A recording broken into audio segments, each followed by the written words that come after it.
Bonjour à tous, aujourd'hui sur Technique Industrie, on va voir comment modéliser un arbre pour un réducteur. Allez hop, c'est parti. Un arbre pour un réducteur, on va faire un arbre de 38 mm de diamètre. On utilise un cercle. 38 mm. Et par exemple, on va partir sur un bel arbre de 150 mm. 150 mm. Nous avons notre cylindre comme ceci. Ce que je vous propose déjà de faire, c'est de faire une bague, histoire d'avoir déjà une butée côté réducteur. Pour ce faire, c'est très facile. On va sur la face ici, on crée une nouvelle esquisse. Ce que je vous propose, c'est d'utiliser directement un offset. Donc on appuie sur la touche O pour faire un offset, un décalage. On sélectionne ceci et admettons, on va mettre une bague de 3 mm. 4 mm, voilà, c'est pas mal comme ça. Voilà, on a notre bague qui est dessinée, on termine l'esquisse, notre bague est là-bas au-dessus, et on va sélectionner notre bague, on va l'extruder.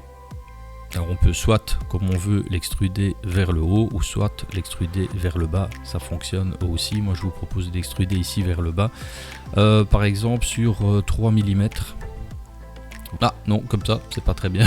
On va l'extruder vers le haut alors, c'est pas compliqué. Donc avec la timeline, on reclique ici. Donc on va l'extruder à 3 mm. Voilà, on a notre bague qui est là. Mais nous, ce qu'on aimerait bien, c'est que notre bague, finalement, elle se retrouve à 50 mm du début de notre arbre.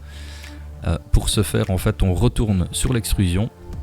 Et puis on va aller chercher le paramètre démarrer à partir d'un décalage.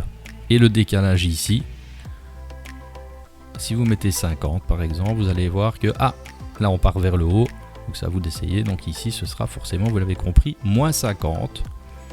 Mais attention, c'est moins 50 à partir de la base ici. Donc c'est à dire qu'il faut encore compter, si on veut vraiment que cette partie ici soit à 50 mm, il faut compter encore l'épaisseur de 3 mm, donc on doit faire moins 53. On fait OK. Et voilà, on a notre bague qui est modélisée sur notre cylindre.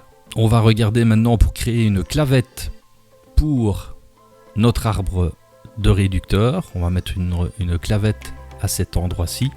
Pour ce faire, sachez une chose, c'est qu'on ne sait pas créer des plans directement sur un cylindre. Forcément, il faut à chaque fois un plan, c'est quelque chose de plat. Mais heureusement, on peut construire des plans. Et c'est ce qu'on va faire ici. Nous ici on va construire un plan tangent. D'ailleurs il est marqué créer un plan de construction tangent à une face cylindrique ou conique. C'est vraiment ce qui nous intéresse. On crée notre plan, on sélectionne la face. Notre plan est créé. Vous pouvez par rapport à ce plan là, à l'aide du cercle ici, le faire tourner pour sélectionner à quel endroit vous voulez faire votre clavette. Par exemple moi je vais décider de la faire à 90 degrés. Voilà, ici à cet endroit-là, je fais OK, je sélectionne mon plan et je vais créer mon esquisse. Et on va voir pour la petite astuce pour dessiner une clavette.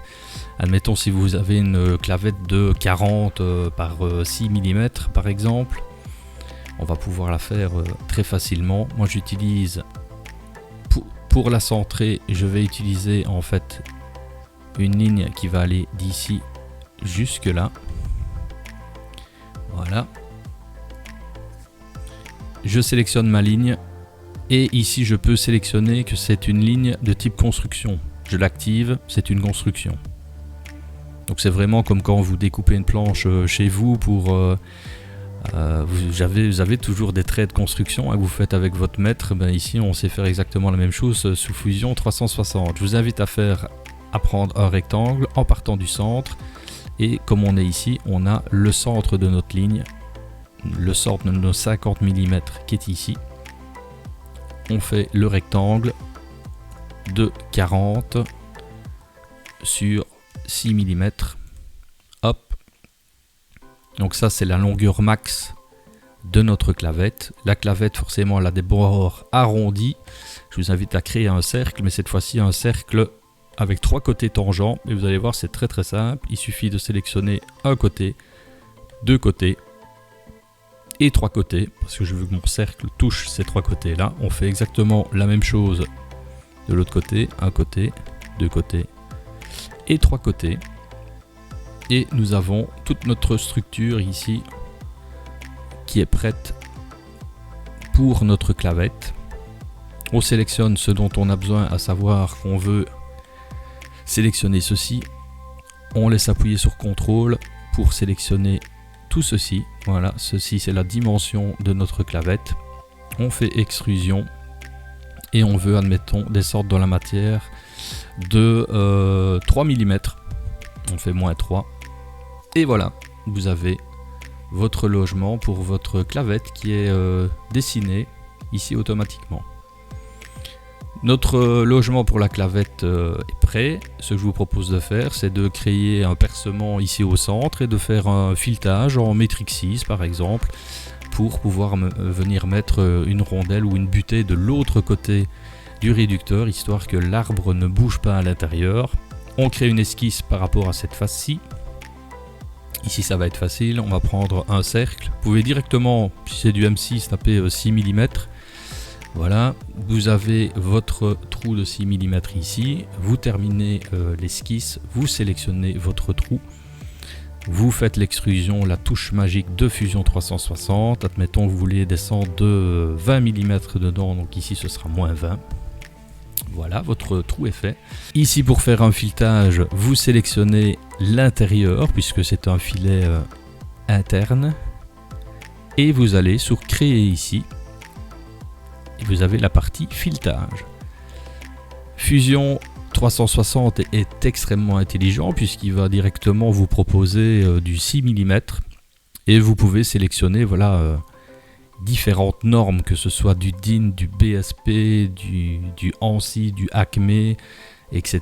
Nous ici on va travailler sur un contour métrique tout à fait traditionnel, en métrique 6, du 6 par 1, du 6 par 0,8, donc il y a tous les filets disponibles. Direction filet droit ou filet gauche. Hop, vous faites OK, et voilà, vous avez tout simplement votre filetage qui est créé ici. Si on veut finir correctement, on peut se dire on va faire un léger chanfrein à cet endroit-ci pour faciliter la mise en place. Un petit chanfrein de 1 mm par exemple. Et voilà, vous avez très rapidement modélisé la base d'un arbre moteur. Voilà, c'est la fin de ce tuto. Si vous avez aimé ce tuto, si vous voulez encore des tutos Fusion 360 histoire de vous faciliter la tâche, n'hésitez pas à laisser un commentaire, à liker la vidéo, la partager aussi, pourquoi pas. Il y a peut-être vos amis ou vos collègues qui ont envie de savoir comment utiliser Fusion 360. Et n'hésitez pas non plus à vous abonner à la chaîne. Merci à vous, à bientôt, bye bye.